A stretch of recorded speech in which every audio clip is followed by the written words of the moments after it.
नमस्कार प्रिय मित्रों, मैं नीलेश महाराज जय वेंकटेश जी सावित्री ज्योतिष श्रृंखला को आज आगे बढ़ाते हुए मेरे प्यारे मित्रों, आज हम बात करेंगे कि विवाह में समस्या क्यों उत्पन्न होता है, विवाह में प्रॉब्लम क्यों होता है, विवाह में कठिनाइयाँ क्यों होता है।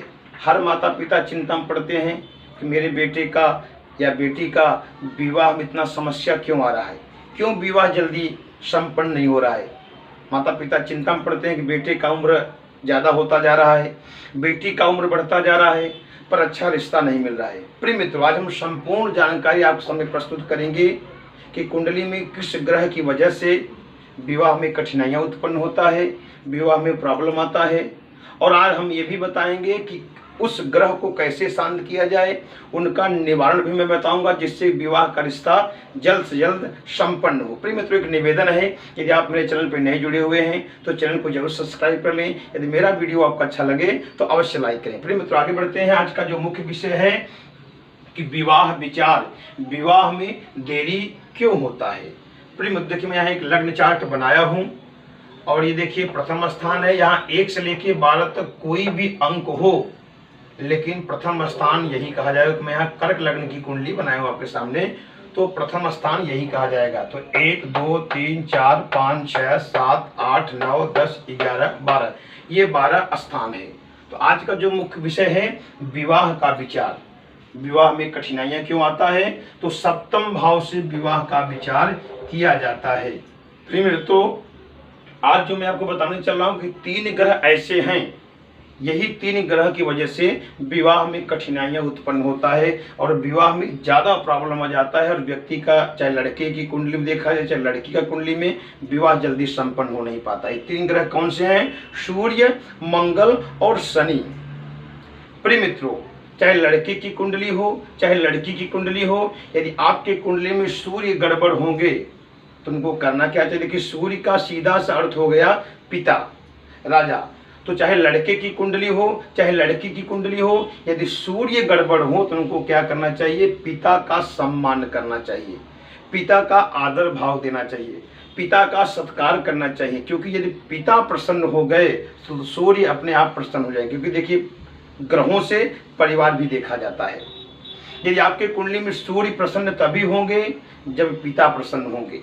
क्योंकि यदि कुंडली में सूर्य गड़बड़ होंगे तो समझ लिए पिता आपसे नाखुश हैं। इसलिए नियम बना लीजिए, जिसका सूर्य कुंडली में गड़बड़ हो उसे पिता का सेवा करना चाहिए, आशीर्वाद प्रदान करना चाहिए। कि वो आपके ऊपर आशीर्वाद अगर प्रदान कर देंगे तो समझ लीजिए आपका कल्याण होना ही होना है। और क्या करना चाहिए, नित्य प्रतिदिन आप नियम बना लें। सुबह स्नान करने के बाद जिसका सूर्य गड़बड़ हो, चाहे लड़के की कुंडली में चाहे लड़की की कुंडली में, उनको क्या करना चाहिए, भगवान सूर्य को अर्घ अर्पण करना चाहिए। हो सके तो पानी में थोड़ा कुमकुम डाल दें या लाल फूल उग मिले तो और अच्छा है। और 3 बार पानी अर्पण करना है भगवान सूर्य को। ओम घृणी सूर्याय नमः, ओम घृणी सूर्याय नमः, ओम घृणी सूर्याय नमः। सूर्य को अर्घ अर्पण करें जल, और हो सके तो रविवार के दिन व्रत धारण करें और शाम को नमक न खाएं तो और अच्छी बात है। प्रिय मित्रों, यदि आप कोई घर में कुंडली में देखा जाए सूर्य यदि प्रसन्न हो गए तो विवाह अविलंब होगा और विवाह की समस्या दूर होगा। आगे बढ़ते हैं। यदि किसी की कुंडली में मंगल की वजह से विवाह में प्रॉब्लम आता हो तो मंगल का सीधा सा अर्थ है भाई। मैंने पहले बताया कि ग्रहों से परिवार भी देखा जाता है। यदि चाहे लड़के की कुंडली में चाहे लड़की की कुंडली में यदि मंगल गड़बड़ होगा तो उन्हें क्या करना चाहिए, अपने भाई को सम्मान करना चाहिए, भाई को हमेशा खुश करिए, भाई को जो अपेक्षा है आपसे वो प्रदान करिए। यदि भाई आपके प्रसन्न हो गया तो मंगल ग्रह अपने आप प्रसन्न हो जाएंगे और रिश्ता में जो विलंब हो रहा है, रिश्ता जल्द से जल्द अच्छा रिश्ता आपको प्राप्त अवश्य होगा। प्रिय मित्रों, और क्या करना चाहिए, हर मंगलवार के दिन नियम बना लें, व्रत धारण करें। हो सके तो मंगलवार के दिन पंचमुखी हनुमत कवच का पाठ करें या हनुमान चालीसा का पाठ कर सकते हैं, या रामायण में एक है सुंदरकांड, आप वो भी पाठ कर सकते हैं। इससे जो है आपके मंगल प्रसन्न होंगे और उनका दोष दूर होगा। और कहीं नज़दीक यदि हनुमान जी का मंदिर हो वहाँ आप जाकर के दर्शन कर सकते हैं तो आपका कल्याण होगा और रिश्ता अच्छा मिलेगा। प्रिय मित्रों, आगे बढ़ते हैं। यदि आपके कुंडली में देखें, चाहे लड़के का चाहे लड़की की कुंडली में यदि शनि गड़बड़ हो, शनि की वजह से यदि विवाह में प्रॉब्लम आता हो तो उनको क्या करना चाहिए, शनि का अर्थ है सेवक। देखिए, शनि न्याय प्रिय ग्रह हैं, शनि का अर्थ हो गया सेवक। यदि आपके घर में कोई सेवक हो, कोई नौकर हो, उसको आप प्रसन्न कर दीजिए। उसे जी इच्छा हो वो आप पूछ के उसको प्रदान कर दिए। वस्त्र प्रदान कर सकते हैं, आप भोजन प्रदान कर सकते हैं, और यथाशक्ति उसको कुछ द्रव्य दान कर सकते हैं। यदि वो सेवक आपके घर में या नौकर जो भी हो प्रसन्न हो गया, यदि बाहर कोई गरीब हो उसे आप भोजन प्रदान कर दें, कंबल वस्त्र दान कर दें। अगर गरीब या सेवक यदि नौकर प्रसन्न हो गया आपसे, तो समझ लीजिए शनि ग्रह कुंडली में प्रसन्न हो जाते हैं और अच्छा रिश्ता अवश्य आपके जीवन में प्राप्त होगा। प्रिय मित्रों, जिसका शनि गड़बड़ हो और विवाह में प्रॉब्लम आता हो शनि की वजह से, उनको क्या करना चाहिए? शनिवार के दिन उनको व्रत धारण करना चाहिए। हो सके तो शनि मंदिर में जाएं और वहाँ तेल और मदार पत्ता शनि को अर्पण करें, हनुमान जी को अर्पण करें। हनुमान चालीसा का आप पाठ कर सकते हैं, या पंचमुखी हनुमत कवच का आप पाठ कर सकते हैं। इससे आपका शनि का जो गड़बड़ स्थिति है सही होगा और अच्छा रिश्ता आपके जीवन में अवश्य आएगा। प्रिय मित्रों, आज आगे बढ़ते हैं और गहराई से आपको बताने चल रहे हैं। यदि देखा जाए तो विवाह कारक मैंने बताया कि गुरु और शुक्र। यदि आपके कुंडली में देखिए, लड़की का विवाह का कारक जो होता है गुरु बताया गया है, और लड़के का विवाह कारक जो है शुक्र ग्रह बताया गया है। यदि लड़की की कुंडली में गुरु बढ़िया होगा तो विवाह तो अच्छे संपन्न हो जाता है, अच्छा उसको वर प्राप्त होता है। यदि लड़के की कुंडली में शुक्र बढ़िया होगा तो उनका भी विवाह अच्छे से प्रसन्न अच्छे ढंग से हो जाता है, अच्छा उनको पत्नी का सुख प्राप्त होता है। लेकिन यदि कुंडली में देखा जाए, लड़की की कुंडली में यदि गुरु गड़बड़ हो, या गुरु का डिग्री 0 से 1 हो, या गुरु का डिग्री 29 से 30 हो, तो विवाह में कठिनाइयां अवश्य आता है और विवाह में समस्या बढ़ जाता है और विवाह जल्दी संपन्न नहीं होता है। जिसकी भी कन्या की कुंडली में यदि गुरु की वजह से विवाह में प्रॉब्लम आता हो, कठिनाइयां आतन को क्या करना चाहिए? 16 गुरुवार तक व्रत धारण करना चाहिए। बृहस्पतिवार के दिन नियम बना ले, आपके घर के सामने, क्योंकि घर के अंदर केले का झाड़ वृक्ष न रखें, घर के बाहर कहीं केले का वृक्ष लगाएं और नित्य प्रतिदिन सुबह आप गुरुवार के दिन जाएं और वहां केले के झाड़ में जल अर्पण करें।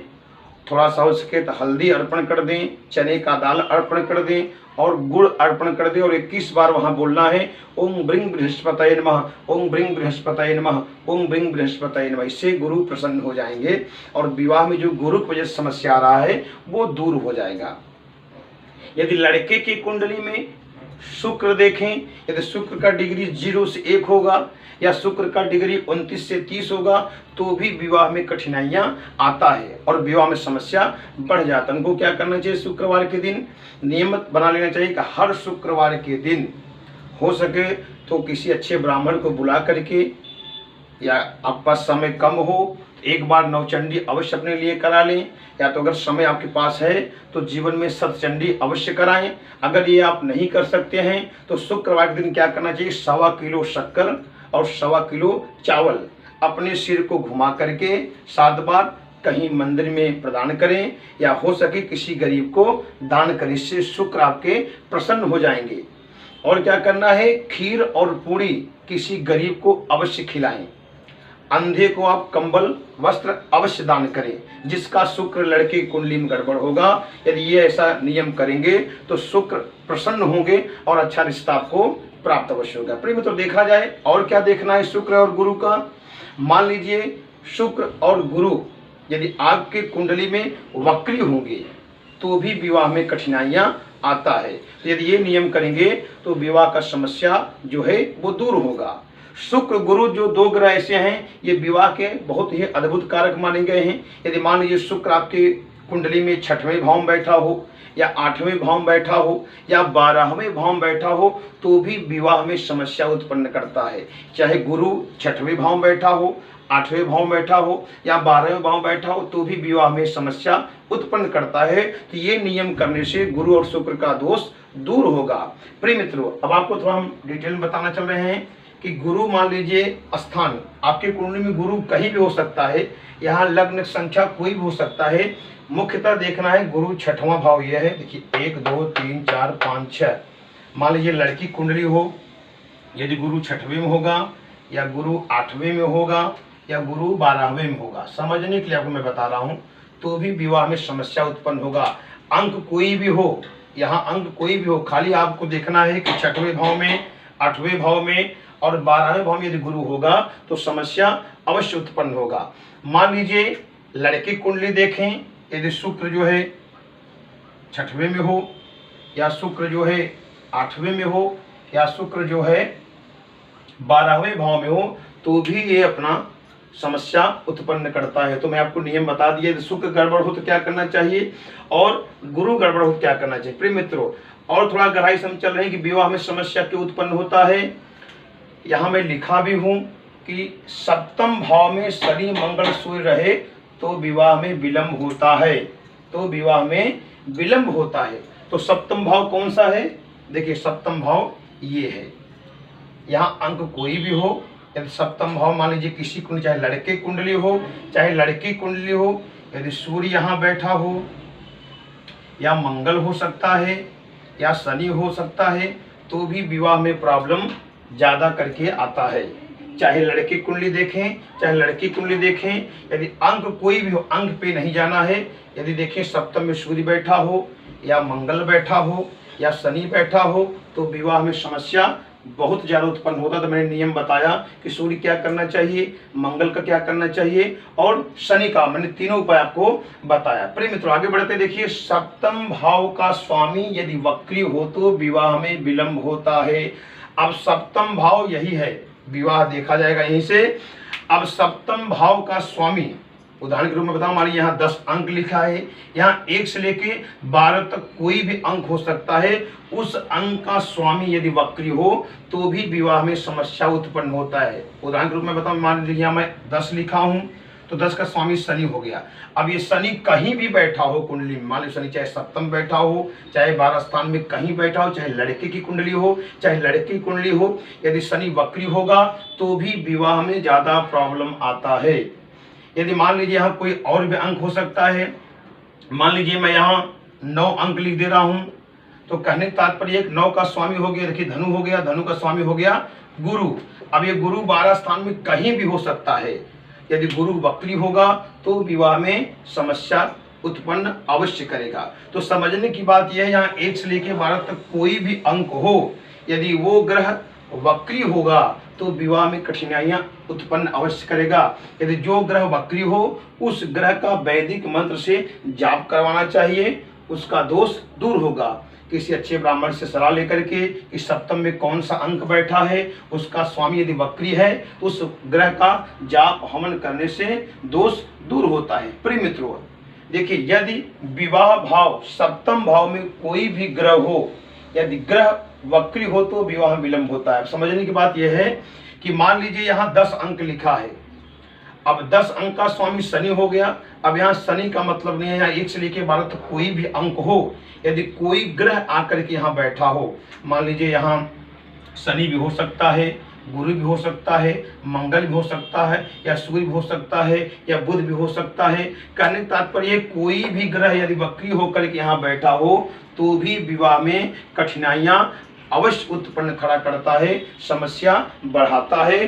जो भी ग्रह, कहने का तात्पर्य वक्री हो, उस ग्रह का जाप हवन वैदिक मंत्र से करेंगे तो विवाह की समस्याएं दूर होगा और अच्छा रिश्ता अवश्य मिलेगा। प्रिय मित्रों आज हमने बताया कि विवाह में कठिनाइयां कौन से ग्रह से होता है, यदि उस ग्रह का हम उपाय करेंगे मैंने वो भी बताया। यदि आपको वीडियो अच्छा लगा हो आप इसे लाइक करें, सब्सक्राइब करें। अगले एपिसोड फिर मिलते हैं। नमस्कार।